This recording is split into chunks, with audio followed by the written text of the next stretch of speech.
காலை வெளிச்சம். என்னாகமம் அதிகாரம் 12. மறுவேடத்தில் பொறாமை பாகம் 1.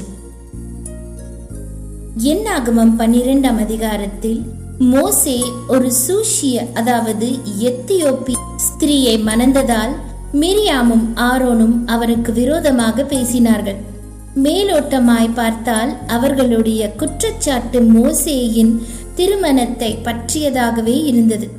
ஆனால் உண்மையான பிரச்சனை அதைவிட மிக ஆழமானது என்பதை யாவே தேவன் வெளிப்படுத்தினார்.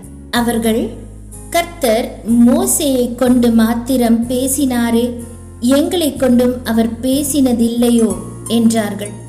அவனுடைய மனைவியை குறித்து அவர்கள் பேசிய வார்த்தைகள் வெறும் போர்வையாக மட்டுமே இருந்தது. அதற்கு மறைந்திருந்த உண்மையான விஷயம் பொறாமை, பதவி, ஆசை மற்றும் சுயநலம் ஆகியவையே ஆகும். இன்று புதிய சிருஷ்டியாகிய நமக்காக இதிலிருந்து நாம் கற்றுக்கொள்ள வேண்டிய ஆவிக்குரிய பாடங்களை ஆராயத் தொடங்குவோம். இது மிக முக்கியமான தீவிரமான ஒரு பாடமாகும். சில நேரங்களில் யாவே தேவன் ஒரு சகோதரனையோ அல்லது சகோதரியையோ ஆசீர்வதிக்கிறார். அவர் அவர்களுக்கு ஒரு வேலையை அல்லது கிருபையை அல்லது புரிதலை அல்லது வாய்ப்பை அளிக்கிறார், அல்லது அவர்களை ஒரு சிறப்பான ஊழியத்தில் பயன்படுத்துகிறார். அப்பொழுது நாம் அவர்களோடு சேர்ந்து மகிழ்வதற்கு பதிலாக நம் இருதயத்தில் பொறாமை மெதுவாக எழத் தொடங்கலாம். ஆனால் பொறாமையை வெளிப்படையாக பார்த்தால் அது அசிங்கமாக தெரியும் என்பதால் மனித இதயம் பெரும்பாலும் அதற்கு வேறொரு ஆடையை உடுத்தி விடுகிறது. நான் ஊழியத்தை குறித்து மட்டுமே கவலைப்படுகிறேன் என்று நாம் கூறலாம்.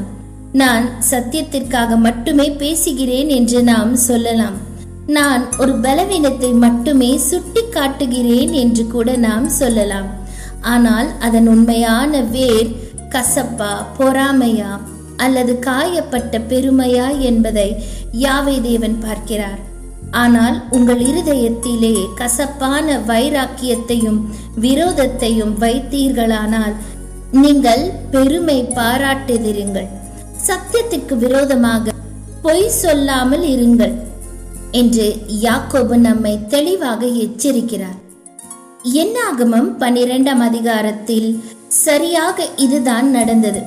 மிரியாமும் ஆரோனும் உண்மையை மறைத்தார்கள்.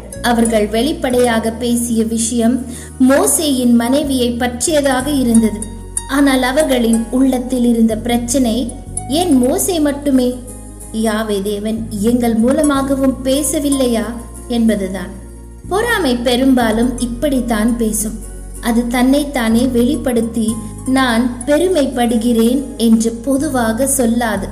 அதற்கு பதிலாக அவன் ஏன் பயன்படுத்தப்படுகிறான், அவன் ஏன் பாராட்டப்படுகிறான், என்னிடம் ஏன் கேட்கவில்லை, ஏன் அந்த குடும்பத்தை தேர்ந்தெடுத்தார்கள், அவர்கள் குழந்தை மட்டும் ஏன் ஆசீர்வதிக்கப்பட்டிருக்கிறது, ஏன் அந்த சகோதரன் பிரசங்கிக்கிறான், ஏன் அந்த சகோதரி மதிக்கப்படுகிறாள், அவர்களின் ஜபங்களுக்கு மட்டும் ஏன் பதில் கிடைக்கிறது, நான் புறக்கணிக்கப்படும் பொழுது அவர்கள் மட்டும் எப்படி வளர்கிறார்கள் என்று அது கேட்கலாம்.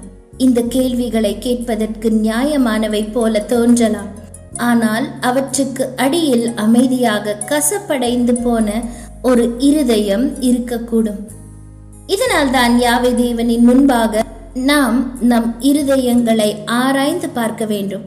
ஏனென்றால் இருதயம் நம்மை ஏமாற்றக்கூடும்.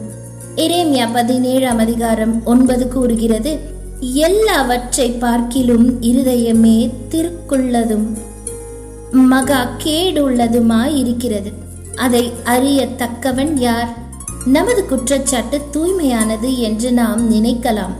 ஆனால் யாவே தேவன் அதில் மறைந்திருக்கும் வேரை பார்க்கக்கூடும். எபிரேயர் 12:15 எச்சரிக்கிறது, ஒருவனும் தேவனுடைய கிருபையை இழந்து போகாதபடிக்கும் யாதொரு கசப்பான வேர் முளைத்தெழும்பி கலக்கம் உண்டாக்குகிறதினால் அநேகர் தீட்டுப்படாதபடிக்கும் எச்சரிக்கையாக இருங்கள். கசப்பு ஒருபோதும் தனிப்பட்ட ஒரு நபருக்குள் மட்டும் தங்கிவிடாது. மிரியாமின் குற்றச்சாட்டு ஆரோனையும் பாதித்தது. மேலும் அவர்களுடைய வார்த்தைகள் முழு பாளையத்தின் பயணத்தையும் நிறுத்திவிட்டது. அதே போல ஒரு இருதயத்தில் உள்ள பொறாமை மற்றொரு இருதயத்திற்கும் பரவக்கூடும். ஒரு நபரின் கசப்பு ஒரு குடும்பத்தின் பிரச்சனையாகவே, ஒரு குழுவின் பிரச்சனையாகவோ அல்லது முழு சபையின் பிரச்சனையாகவோ கூட மாறக்கூடும். அது முழு மந்தையின் பயணத்தையும் தாமதப்படுத்தலாம். யாவே தேவன் தமது மக்களை ஊழியத்திற்காக அழைத்து அபிஷேகம் செய்துள்ளார் என்பதையும் நாம் நினைவில் கொள்ள வேண்டும். கிரேக்க மொழியில் அபிஷேகம் செய்யப்பட்டவர் என்ற வார்த்தை கிறிஸ்தோஸ் என்பதிலிருந்து வருகிறது. கிரேக்க பழைய ஏற்பாட்டில் சங்கீதம் 105:15 நான் அபிஷேகம் பண்ணுகிறவர்களை நீங்கள் தொடாதிருங்கள் என்று கூறப்பட்டுள்ள இடத்தில் அந்த வார்த்தை கிறிஸ்தோஸ் என்பதில் இருந்து வந்துள்ளது. அதற்கு அபிஷேகம் செய்யப்பட்டவர்கள் என்று பொருள். எனவே யாவே தேவனின் ஊழியருக்கு எதிரான பொறாமையாலும் கசப்பினாலும் நாம் பேசும் பொழுது மிகவும் கவனமாக இருக்க வேண்டும். நாம் சாதாரண மனிதர்களுக்கு எதிராக மட்டுமே பேசவில்லை. யாவே தேவன் தம்முடைய நோக்கத்திற்காக பிரித்தெடுத்து உள்ளவர்களை நாம் தொடுகிறவர்களாக இருக்கலாம். சங்கீதம் 105:15 கூறுகிறது, நான் அபிஷேகம் பண்ணினவர்களை நீங்கள் தொடாமலும் என்னுடைய தீர்க்க தரிசிகளுக்கு தீங்கு செய்யாமலும் இருங்கள். இதற்கான எந்த ஒரு ஊழியரையும் திருத்தவே முடியாது என்ற அர்த்தமல்ல.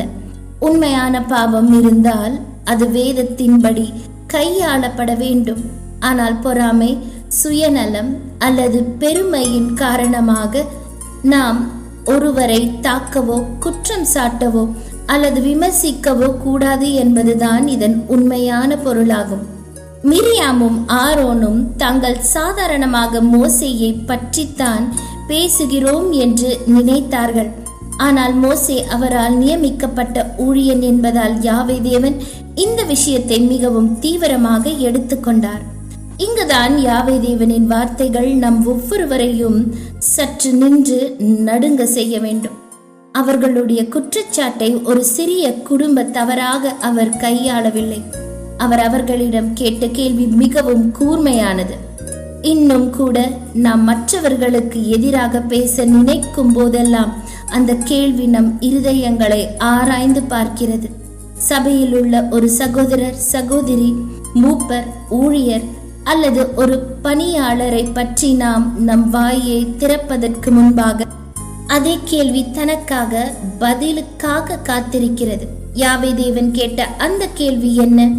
ஒருவரை ஒருவர் குறித்து நாம் பேசும் விதத்தை அது எப்படி மாற்ற வேண்டும்? அதிலிருந்து நாம் நாளை தொடருவோம். ஜெபம். எங்கள் பிதாவாகிய யாவே தேவனே, எங்கள் இருதயங்களை ஆராய்ந்து ஆவிக்குரிய வார்த்தைகளால் நாங்கள் மூடி மறைத்துள்ள எந்த பொறாமையையும் எங்களுக்கு வெளிப்படுத்தி காட்டுங்கள். பொறாமையை அக்கறை என்றும் கசப்பை சத்தியம் என்றும் அழைத்து எங்கள் இருதயம் எங்களையே ஏமாற்றக்கூடும் என்பதை நாங்கள் ஒப்புக்கொள்கிறோம். நீர் எங்கள் சகோதர சகோதரிகளை ஆசீர்வதிக்கும் பொழுது அவர்களோடு சேர்ந்து மகிழவும் அவர்கள் பெற்ற பங்கை கண்டு பொறாமைப்படாமல் இருக்கவும் எங்களுக்கு உதவுங்கள். உமது சொந்த நோக்கத்திற்காக நீர் அபிஷேகம் செய்தவர்களுக்கு எதிராக பேசுவதிலிருந்து எங்களை காத்தருளுங்கள். கசப்பு என்னும் விஷவேர் முளைத்து அநேகரை கெடுப்பதற்கு முன்பாகவே அதை வேரோடு பிடுங்கி எறியுங்கள். தேவனே, என்னை ஆராய்ந்து என் இருதயத்தை அறிந்து கொள்ளும். என்னை சோதித்து என் சிந்தனைகளை அறிந்து கொள்ளும். சங்கீதம் 139:23. கிறிஸ்துவின் நாமத்தில் ஜெபிக்கிறோம் பிதாவே, ஆமேன்.